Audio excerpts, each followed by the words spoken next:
Hey everyone, today I'm going to show you how to start a dropshipping business with Shopify. The first step is to sign up for a Shopify account. Go to shopify.com and create an account. You'll need to provide your name and email address, as well as some other basic information. Once you've done that, you'll be able to log in and start setting up your store. The next step is to choose a dropshipping supplier. There are many different suppliers available, so you'll want to do some research to find the one that's right for you. Make sure to check out reviews and compare prices before making your decision. Once you've chosen a supplier, you'll need to connect it to your Shopify store. This can be done by installing a dropshipping app from the Shopify App Store.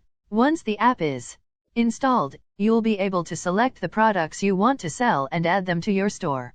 The next step is to set up your payment processing. You can do this by connecting a payment gateway to your store.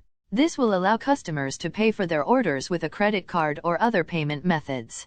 The last step is to start marketing your store. You can do this by creating a website, setting up social media accounts, and running ads. You'll also want to start building an email list so you can keep in touch with your customers and let